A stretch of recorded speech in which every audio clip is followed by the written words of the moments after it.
ਤੁਹਾਨੂੰ ਸਾਰਿਆਂ ਨੂੰ खुदावंद यसु नाम तो शालोम। एक दफ़ा का जिक्र है कि एक शख्स बहुत ही गरीब सी ते बेचारा लकड़ियाँ कट कट के लकड़ियाँ चुन चुन के गुजारा करता सी। इस तरह ही चलती रही जिंदगी। एक दफ़ा बड़ा ही अक गया हो तो उत्थे एक बजुर्ग सी उहदे कोल जांदा है, जंगल च बजुर्ग सी उहदे कोल जांदा है, बाबा जी मैनू दसो मैं किस तरह अपने हालात बदल सकना है, मैं बहुत गुरबत च हाँ, बड़ी मुश्किल नाल गुजारा हुंदा है। उन्हें आख्या बेटा अगे जा। लो जी वो टुर पिया। टुरदा टुरदा अगे जांदा है ते संदल दे दरख्तां दा जंगल। वो संदल दी लकड़ी बहुत महंगी हुंदी है।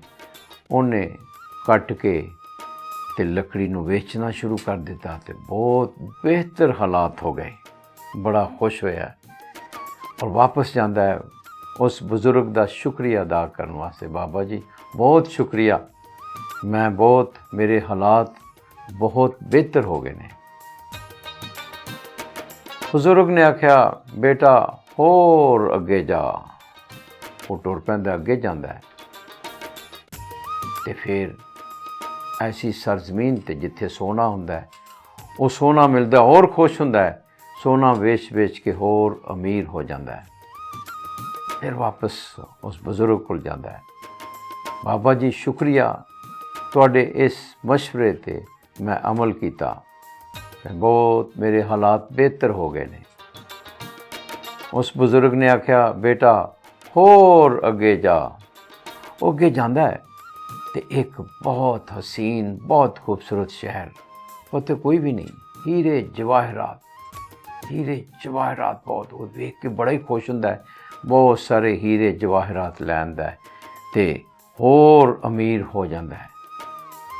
पर वो वापस आंदा है। उस बुजुर्ग को एक सवाल उहदे ज़हन च आंदा है कि उस बुजुर्ग नूं इस शहर का भी पता है, सोने का भी पता है, हीरे जवाहरात संदल सब कुछ उन्होंने मालूम है।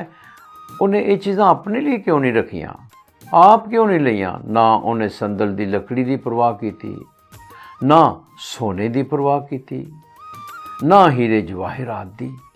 वो बड़ा सुकून च है, वो दुआ च ठहरिया है। उहदी वजह की है कि मैं पूछा तो सही उस बाबे को जाके जाता है। उस बाबे के बुजुर्ग को पूछता है बाबा जी जो कुछ तुसां मैनू आख्या मैं किया, पर मैनू एक गल दसो कि सारिया चीज़ां दा तुहानू इल्म है, तुसां अपने लिए क्यों नहीं लईयां?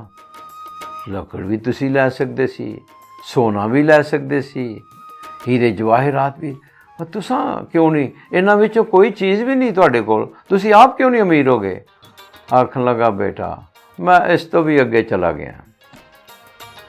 जिंदगी का मकसद अगे जाना है, चीज़ां दे नाल अटैच नहीं, वो खुदा दे नाल अटैच होना है। खुदा दा कलाम हज़ार सोने चांदी दे सिक्के तो भी बेहतर है। खुदा दे नाल गहरी रफाकत, खुदा दे नाल इंटीमेसी, खुदा दे नाल गहरी मुहब्बत, गहरा तल्लक ही सब चीज़ां तो अगे जाना है, उस तो भी अगे जाना है। जिहड़े उत्थे ही ठहरे रहंदे ने वो हकीकी खुशी नहीं पा सकते, जिहड़े उत्थे ही रहंदे ने। जिमें मुकद्दस अगस्टिन ने फरमाया कि खुदावंद तूने हमें अपने लिए बनाया है और हमारे दिल उस वक्त तक बेचैन है जब तक तुझ में चैन ना कर लें।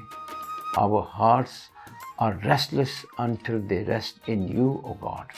ये बहुत खूबसूरत गल है। और कोई चीज़ सानू खुशी दे ही नहीं सकती।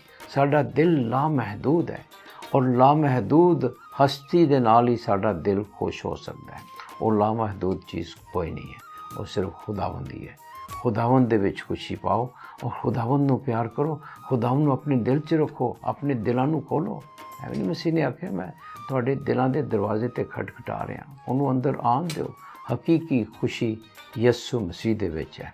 आओ हर रोज़ ਉਹਦੇ ਵਿੱਚ ਅਸੀਂ गहरे तो गहरा तुल्लक ਅਸੀਂ ਉਹ गहरी तो गहरी मुहब्बत ਵਿੱਚ ਅਸੀਂ तरक्की करिए ताकि ਅਸੀਂ रोशन हो जाइए और ये रोशनी ਦੂਸਰਿਆਂ ਤੱਕ ਪਹੁੰਚਾਈਏ।